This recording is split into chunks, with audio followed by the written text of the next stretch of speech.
त्याने आवरलं पाहिजे. बलवान इंद्रिय ग्राम विद्वांसामापि कर्षति. मात्रा स्वस्त्रा दुहित्रावा न विविक्तासनो भवेत.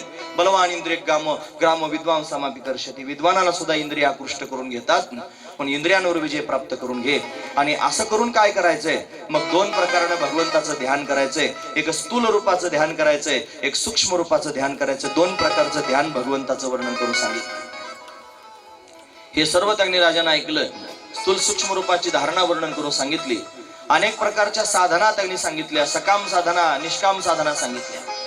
जर तेजाची प्राप्ती करून घ्यायची असेल तर बृहस्पतीची उपासना करावी. धनाची जर प्राप्ती करून घ्यायची असेल तर लक्ष्मीची उपासना करायची.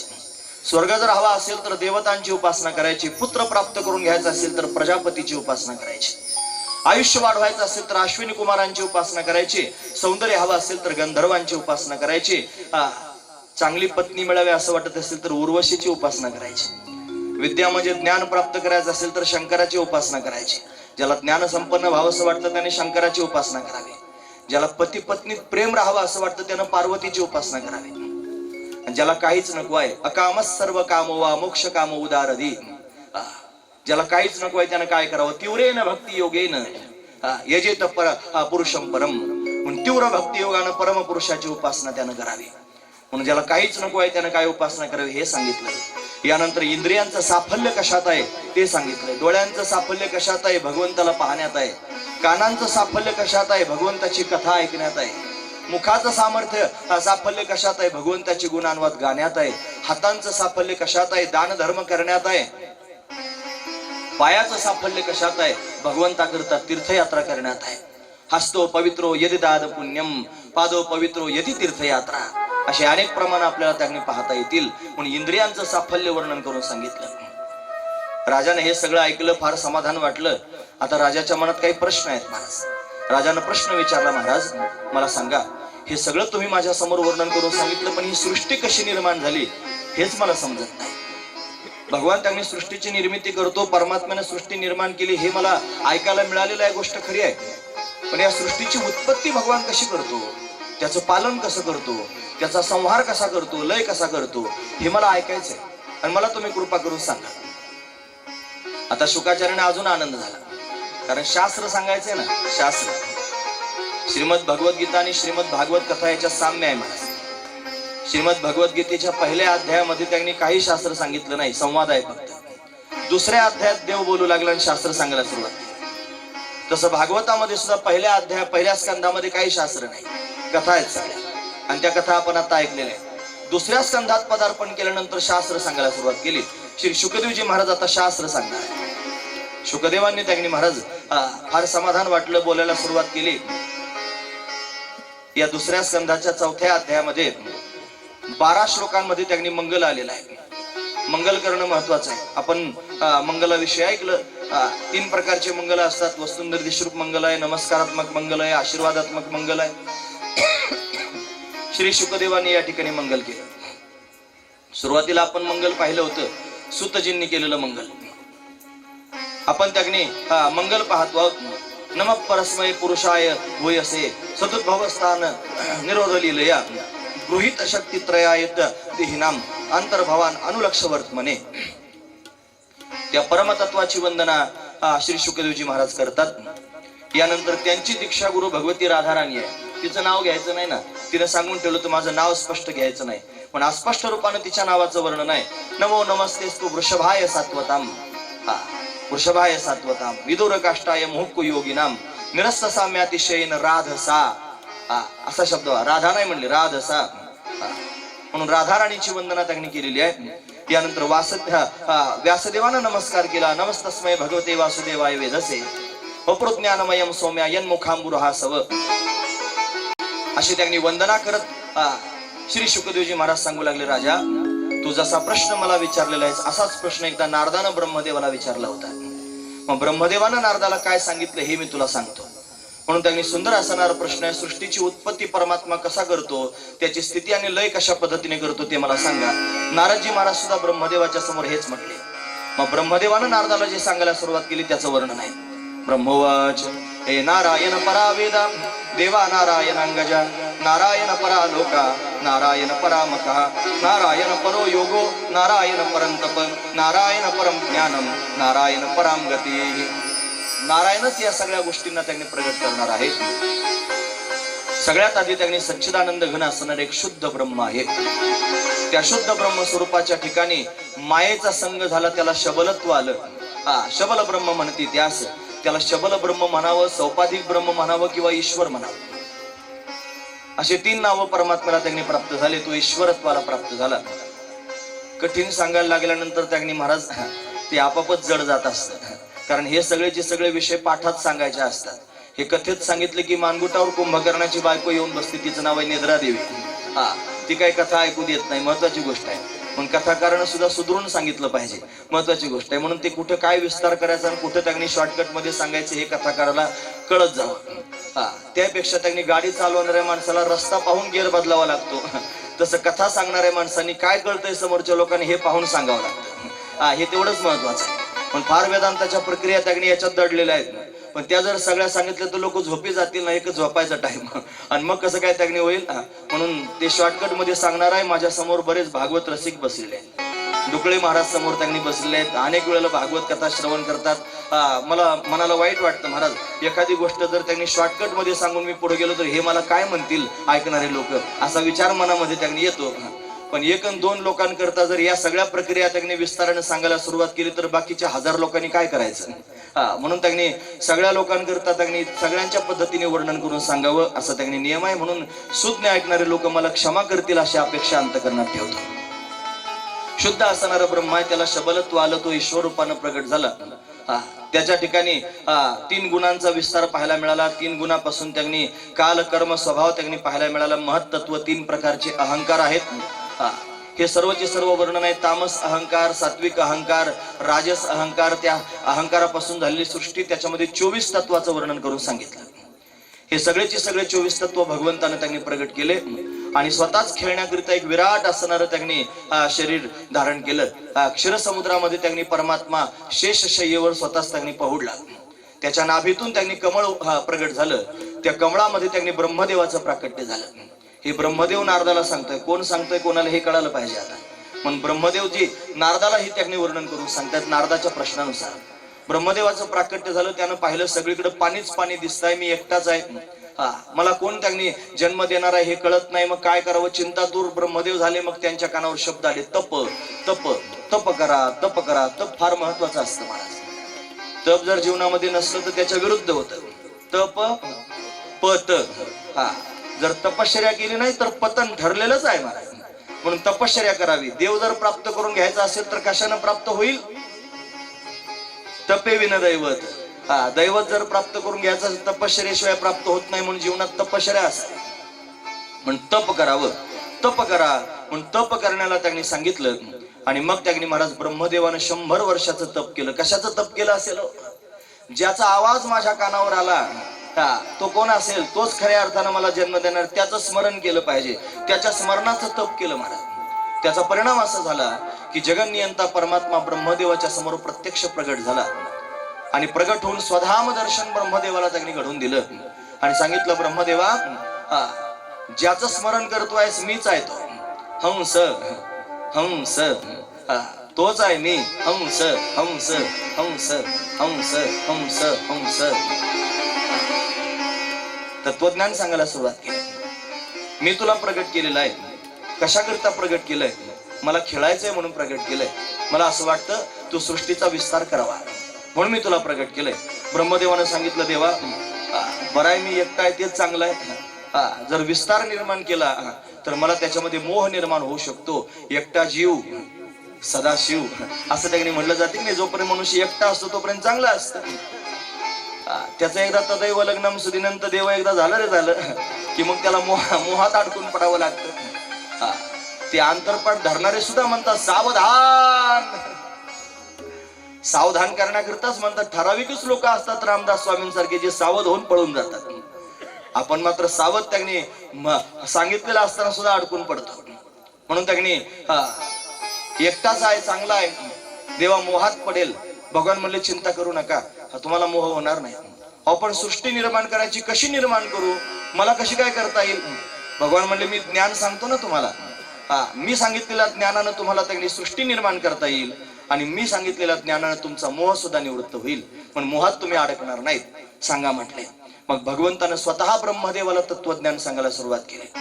हरी श्री भगवान वाच हे ज्ञानम परमगुह्यम मे यद विज्ञान समन्वितम सरहस्यम तदंगंच गृहान गदितम मया यावानहम यथा भावो यद्रूप गुण कर्मणा तथैव तत्व विज्ञानम अस्तु ते मदनुग्रहात.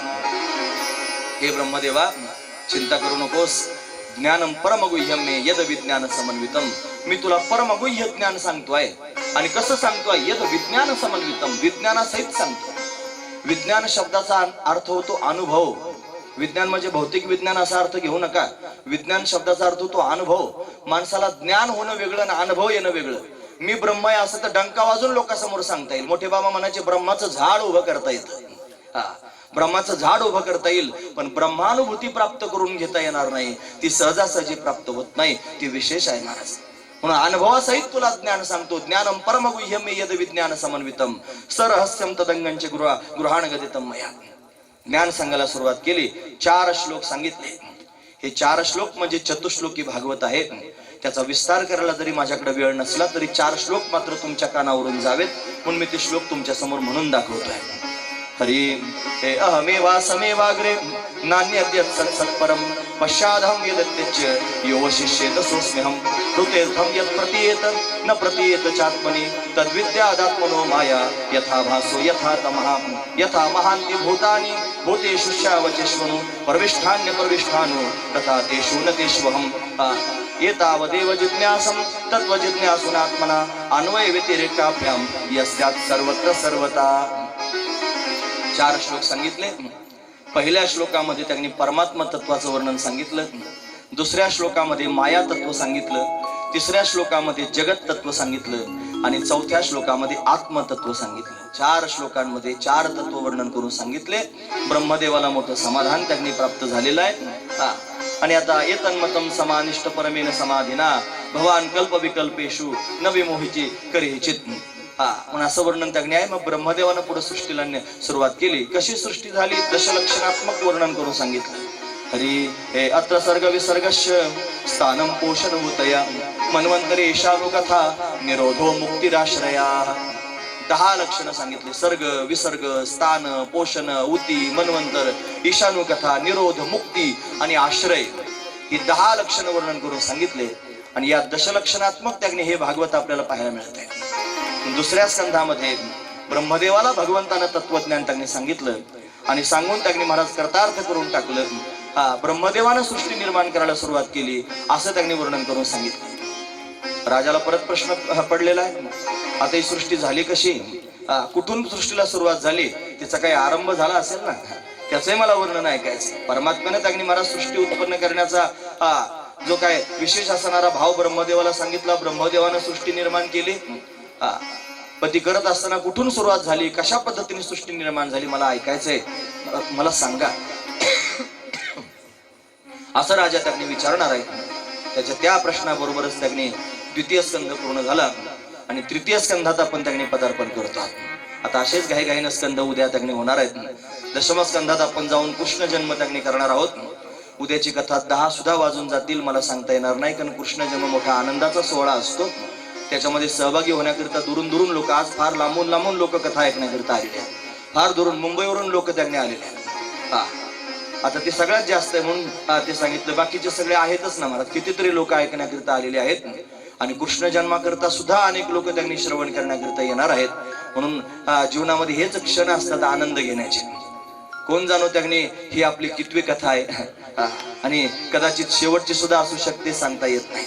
म्हणून तिचा आनंद आपल्या जीवनामध्ये प्राप्त करून घ्यावा महत्वाचंच आहे. आणि ज्यांना एकच दिवस ऐकायला मिळालं त्यांनी पण दुःखी होऊ नका. एक दिवस ऐकणाऱ्याला जे फळ मिळतं, 7 दिवस ऐकणाऱ्याला जे मिळतं तेच एक दिवस ऐकणाऱ्याला पण मिळतं. पण तुम्ही एक दिवस जरी ऐकायला आलात तरी तुम्हाला ते फल मिळणार आहे. भगवंताची कृपा त्याकडे होणार आहे, चिंता करू नका. ज्यांना खरंच भगवत कृपेची आस लागली आहे त्यांच्या मनाला त्यांनी समाधान त्यांनी अशा पद्धतीने करून घ्यावं. द्वितीय स्कंध पूर्ण झाला. तिसऱ्या स्कंधात आपण पदार्पण करतो आहोत. आता इथून पुढचे जे 10 स्कंद आहेत, या 10 स्कंदामध्ये एक एक लीला आपल्याला पाहायला मिळणार आहे.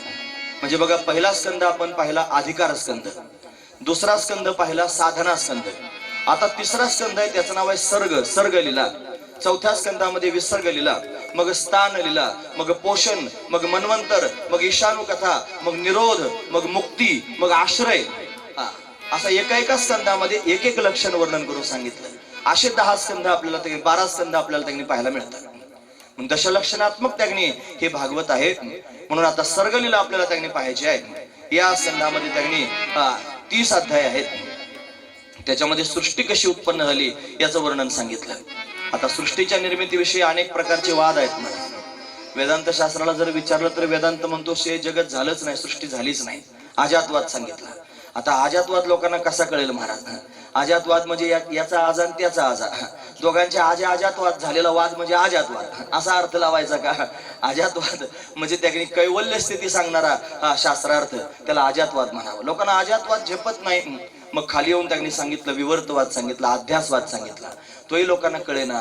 मग दृष्टीसृष्टीवाद सांगितला, मग सृष्टीदृष्टीवाद सांगितला, मग परिणामवाद सांगितला, तोही कळेना. मग आरंभवाद सांगावा लागला. कळत नाही म्हणून आरंभवाद सांगितला, नाही तर सांगायची काही गरज नाही महाराज. म्हणून आरंभवाद त्यांनी सांगायचं. प्रत्येकाची वेगवेगळी त्यांनी मत आहेत. सांख्यशास्त्रकार, योग शास्त्रकार परिणामवाद त्यांनी मानत असतात. न्यायशास्त्रकार, वैशेषिक शास्त्रकार त्यांनी आरंभवाद त्यांनी मानत असतात. आणि त्यांनी उत्तर मीमांसा शास्त्र म्हणजे वेदांत शास्त्र हे त्यांनी महाराज अजातवाद मानणार आहे, विवर्तवाद मानणार आहे. म्हणून शंकराचार्यांनी व्यासादी करून त्यांनी महापुरुषांनी ही त्यांनी अनिर्वचनीय ख्याती स्वीकारलेली आहे. स्वतःहून विलक्षण अनिर्वचनीय मिथ्या असणार हे जगत आहे, याच्यामध्ये फक्त परमात्मा सत्य आहे हे जाणून घेण्यासारखंच आहे.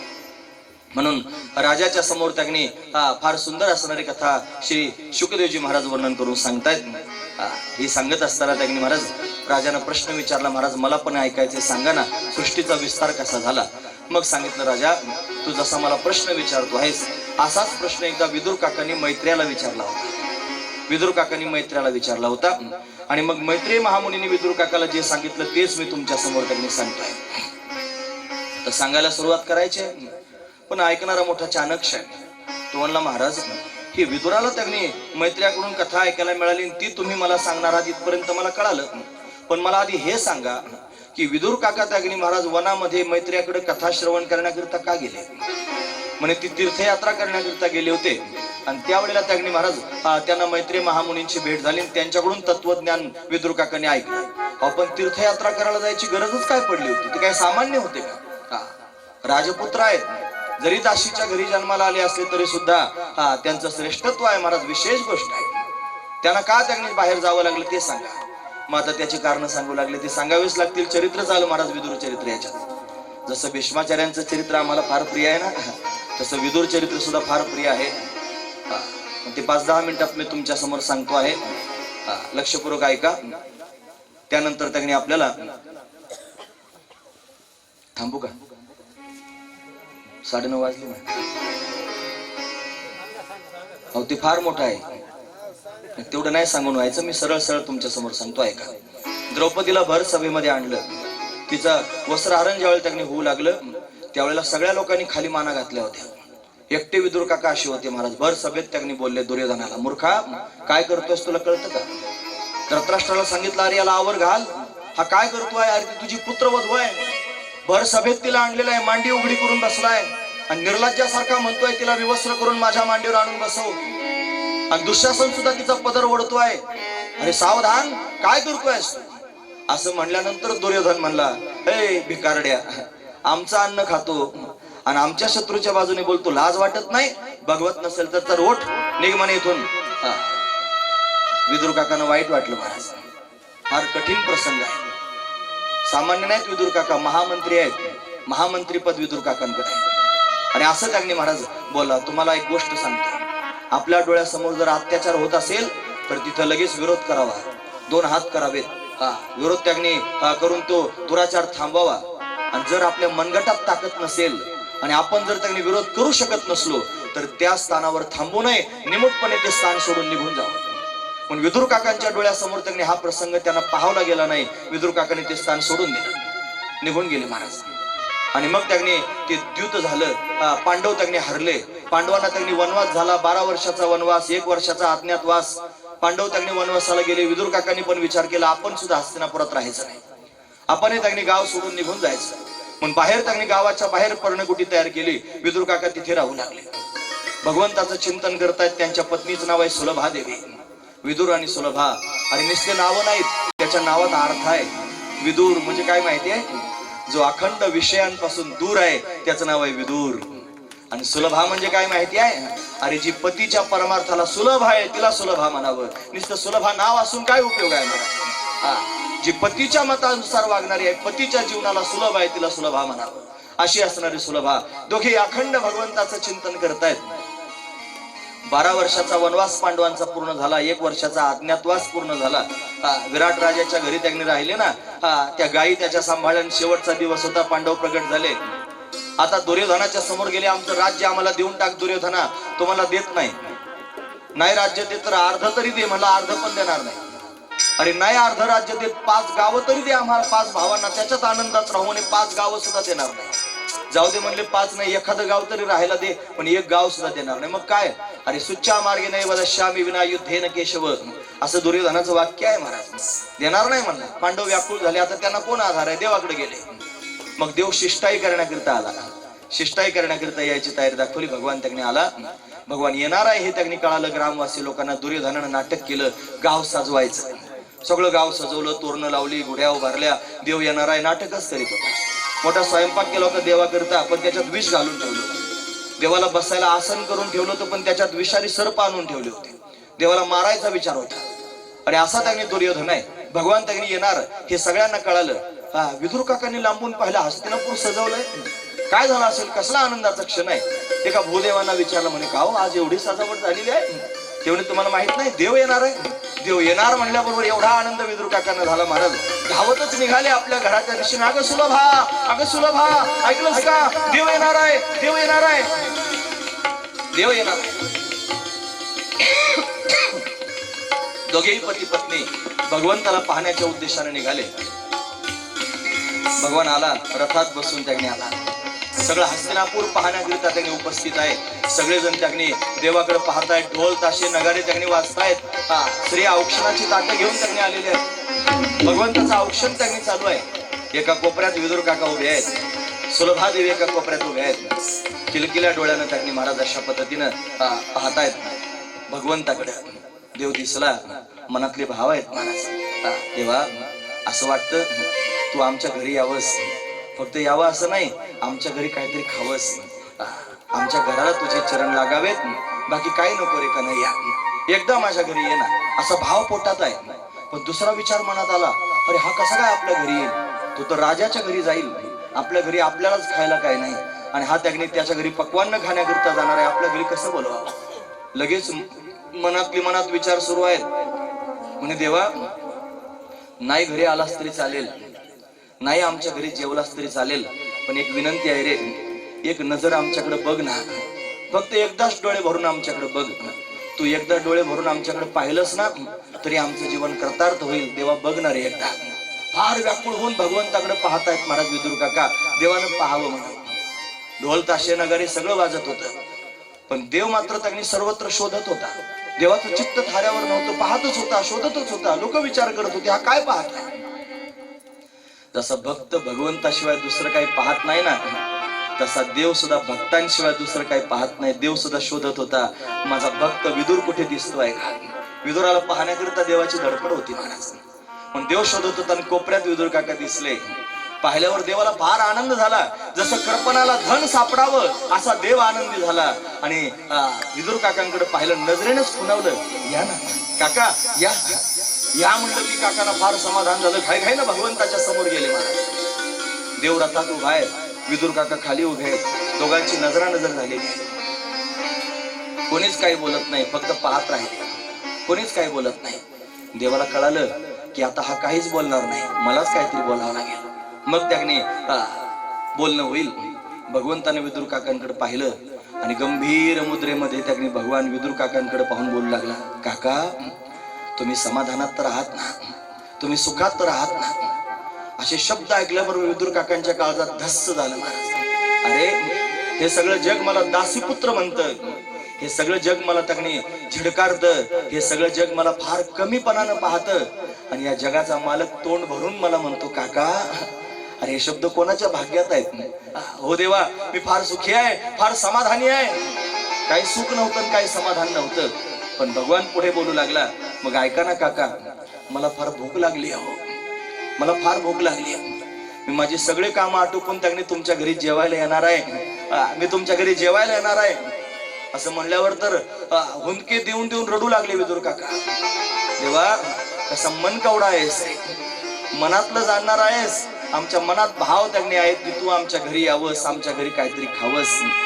म्हणून त्याने स्वागत आहे देवा, तुझं स्वागत आहे देवा. घाई घाईनं विदुर काका निघाले. पत्नीला सांगू लागले, अगं ऐकलंस का, देव आपल्या घरी येणार आहे, तयारी करून ठेव. इकडे भगवान दुर्योधनाच्या समोर गेला. दुर्योधनाच्या समोर प्रस्ताव मांडला, पांडवांचं राज्य देऊन टाक, अर्ध तरी दे, 5 गावं तरी दे, 1 गाव तरी दे. तो म्हणला, केशवा, सुईच्या टोकावर मावेल एवढी धूळ सुद्धा देणार नाही बिगर युद्धाची. तुझ्या भक्तांना म्हणा युद्ध करा मग राज्य घ्या. भगवान मला हेच पाहिजे होतं, मला हेच पाहिजे, देवाला हेच पाहिजे होतं. महाराज ठीक आहे म्हणला, तुला युद्ध पाहिजे ना, युद्धच होणार आहे, बैस ना पण जरा, खाली बैस, बसणार नाही म्हणला. मला जायचंय, फार भूक लागली. अरे देवा, आमच्याकडे स्वयंपाक केलेला आहे, जेवायला तर तुझं खात नाही म्हणला. माझ्या भक्तांच्या विरोधात वागणारे लोक त्यांच्या घरचं अन्न खात नाही म्हणला मी. मला आमंत्रण आहे जेवायचं, पण कुठे आमंत्रण आहे, मला विदुर काकांचं आमंत्रण आहे. असं म्हणल्यावर तर दुर्योधन खतखतून हसला. म्हणला, त्या भिकारड्याला स्वतःलाच खायला काय नाही, तुला काय खायला देणार आहे? असं म्हणल्यावर डोळे लाल केले महाराज देवा. खबरदार, मला शब्द जर पुढे बोलशील तर मुंडकं सोडून टाकवीन तुझं. उद्धवजी बरोबर होते, देवाला सावरलं. भगवान उद्धवाला म्हणला, इथं थांबायचं नाही, चल जाऊ विदुरा घरी. उद्धवा, चल जाऊ विदुरा घरी. काय काय ना फरफटतच उद्धवाला बरोबर घेतलं, विदुर काकांच्या घरी जाण्याकरिता निघाले. विदुर काका उसनवारी करून बाजारातून गोडधोड आणायला गेले होते आणि पत्नीला सांगितलं होतं घर जरा आवरून ठेव. बाईनं सगळं घर आवरलं होतं. भुई सारवण घेतलं होतं, उभं सारवण घेतलं होतं, तुळशी वृंदावन सारवलं होतं, दारासमोर सडा समारजन केलं होतं, औक्षणाचं ताट करून ठेवलं होतं, तात्कालीन फळं आणली होती, कदलीची फळं, कदली म्हणजे केळी, केळीची फळं आणून ठेवली होती. कन्या होत्या ना कन्या, त्या थोड्या वेळाने शिजवायच्याच होत्या. आणि असं सगळी तयारी करून स्वतःच आवरण्याकरिता स्नान करायला म्हणून जाऊन बसली होती. ताटी लावली होती छोटीशी, दरवाजा बंद केला, स्नान करण्याकरिता जाऊन बसली. भगवान इतक्यात आले महाराज. आता तिच्या घरी काय त्यांनी मोठं साहित्य सामग्री थोडीच आहे स्नान करण्याकरिता. गरीब परिस्थिती आहे, साबण सोडा थोडाच आहे महाराज. माती घेतली, माती. देवाच्या समोर जायचंय, निर्मळ होऊन गेलं पाहिजे, सगळ्या अंगाला माती लावली, केसांमध्ये माती भरली, अंगावर पाणी घेतलं, अंगावरचे वस्त्र ओले झाले, त्या मातीचा चिखल झाला, केसातून चिखलाचे टिपके पडू लागले. आणि इतक्यात देव दारात आला आणि देवानं दरवाजा वाजवला. दरवाजा वाजवल्यावर बाईनं आतून विचारलं, कोण आहे? भगवंताच्या मुखातून शब्द बाहेर पडले, कृष्ण. कृष्ण शब्द ऐकल्याबरोबर त्यांनी स्वतःला त्याच क्षणाला विसरले महाराज. खाडकन उठून उभे राहिले. मी काय करते आहे, कुठे आहे, कोणत्या अवस्थेत आहे, काहीच लक्षात राहिलं. निघाली धावत धावत, घाईघाईने दरवाजाच्या समोर गेली. दरवाजा उघडला. दोघांनी पण पाहिलं, उद्धवानं पण पाहिलं, देवानं पण पाहिलं. दोघे पाहतच राहिले. स्नान करता करता आली बाई. अंगावर कपडे ओले आहेत, केसांमध्ये माती भरलेली आहे, सगळ्या अंगाला चिखल लागलेला आहे आणि अशा स्थितीमध्ये आहे. दरवाजात आलेल्या देवाकडे पाहिलं, घाईघाईनं देवाचा हातच पकडला. या देवा, या देवा, या देवा, ओढतच देवाला घरात नाही. उंच आसन देवाकरिता घालून ठेवलं होतं. एवढी भारावून गेली की देवाला आसनावर बसवायचं विसरले, स्वतःच आसनावर जाऊन बसले. देव बिचारा खाली बसला, तिच्याकडे पाहत राहिला, तिच्या मुखाकडे. ती काय करते? देवाला ठरवलं फक्त पाहतच राहायचं. उद्धवजी गेले नाहीत घरामध्ये. ते म्हणजे अशी अवस्था आहे, कसं घरात जावं? जाऊ नये, बाहेर थांबले महाराज उद्धवजी. आणि भगवान मात्र त्याने खाली बसलेला आहे. केळीची फळं होती ना, बाईने की केळी हातात घेतली, टरफल सोलायला सुरुवात केली. आता टरफल सोडून झाल्यानंतर त्यांनी गाभा देवाच्या हातात द्यायचा ना, ते टरफलच देवाच्या हातात द्यायला लागले. गाभा स्वतःच खाऊ लागले. उंच आसनावर बसली, गाभा खायला लागली, टरफल देवाच्या हातात आहे आणि देव तिच्या तोंडाकडे पाहून टरफल खातोय. एक खाल्लं, दुसरं खाल्लं, भूक लागली होती ना, 9:30 वाजून गेले होते. दुसरं खाल्लं टरफल, तिसरं टरफल खाल्लं. उद्धवजी पाहतच होते. देवाला म्हणायचे, देवा, हे देवा, अरे टरफल खातोय, पोट दुखेल ना. देवाचं लक्ष नाही महाराज कोणा. एवढे टरफलं खाल्ले, 10 टरफलं खाऊन झाले. मग विदुर काका आले. विदुर काकाला उद्धवजी बाहेरच दिसले. म्हणजे उद्धवजी बाहेर का उभे आहेत, चला ना आतमध्ये, आमच्यात काय गोशा पद्धत नाही. ते म्हणले गोशा नसलं तर हे असं. असं म्हणल्यावर त्यांनी बघितलं विदुर काकांनी कसं आहे म्हणून. आतमध्ये डोकावून पाहिलं तर बाई उंच आसनावर स्वतः बसलेले, देव खाली बसलेला आहे. सगळ्या अंगाला चिखल लागलेला आहे. स्नान करता करताच आली होती आणि देव टरफलं खात होता. विदुर काकांचं हृदय व्याकुळ झालं. देवाला टरफलं खाऊ घालते, राग आला महाराज. पण दुसऱ्या क्षणाला सगळा पारा उतरला आणि व्याकुळ झाले, का असं होऊ नये. 12 वर्ष 13 वर्ष त्यांनी कंदमुळं फळं खाऊन देवाची वाट पाहिली होती. रात्र रात्र जागून देवाची वाट पाहिली होती. रात्री अपरात्री त्यांनी पतीला विचारत होती, अहो आपण एवढी साधना करतो आहोत, पण देव एक दिवशी आपल्या घरी येईल ना, भगवान नक्की आपल्या घरी येतील ना, आपल्या घरी काहीतरी खातील ना. 12 वर्ष त्यांनी तिचा अट्टहास विदुर काकांनी जवळून पाहिला होता. म्हणून व्याकुळ झाले, रागावले नाहीत. तिच्या जवळ गेले, तिला सावध केला, अगं काय करतेस, जरा शुद्धीवर ये. जागी झाली, लाजली, घरात गेली, स्नान केलं, वस्त्र परिवर्तन करून भगवंताच्या समोर आली आणि साष्टांग प्रणिपात केला. देवा चुकले, मी तुला त्यांनी टरफलं खाऊ घातले, मी चुकले. भगवान म्हणला, काकी तू चुकली नाहीस, तू तर खऱ्या अर्थानं माझी भक्ती करणारी आहेस. स्वतःला विसरून त्यांनी माझं चिंतन करतेस, याच्यापेक्षा काय पाहिजे. जगामध्ये फार हरिभक्तीपरायण आहेत, पण सारे अंग राखून आहेत, सगळे अंग राखून आहेत. कोणी स्वतःला विसरायला तयार नाही.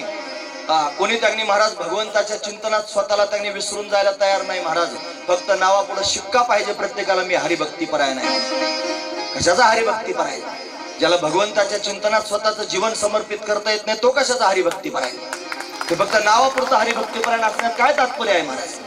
लोक फक्त चांगलं म्हणतील, लोक डोक्यावर घेतील, लोक नाचतील डोक्यावर घेऊन, याच्यापेक्षा काय त्यांनी वेगळं जीवनामध्ये घडू शकेल. म्हणून त्यांनी ऐका माझं म्हणणं, असू द्या.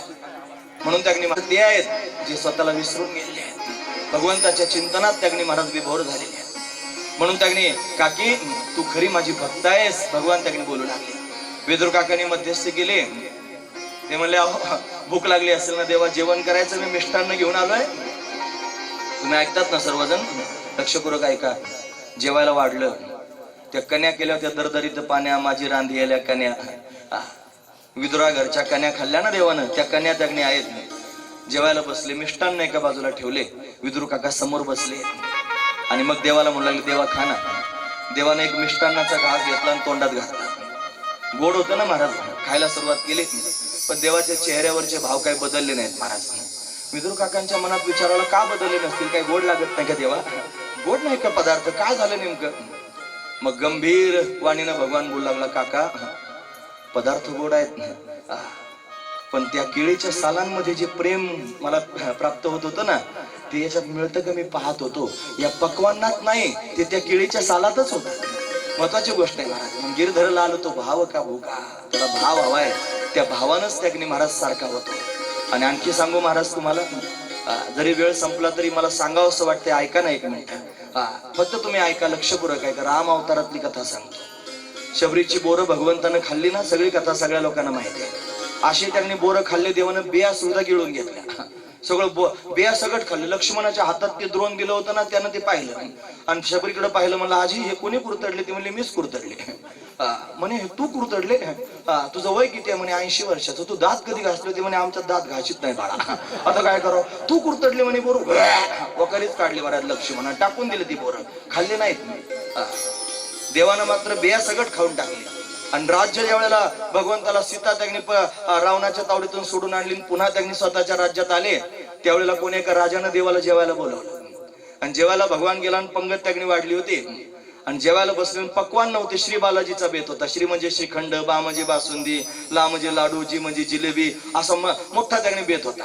एक त्यांनी गोड घास देवानं तोंडात घातला आणि तोंडात गोड घास त्यांनी घातल्याबरोबर त्यांनी देवाच्या डोळ्यामधून घळघळा अश्रू आवला. लक्ष्मण शेजारीच बसला होता.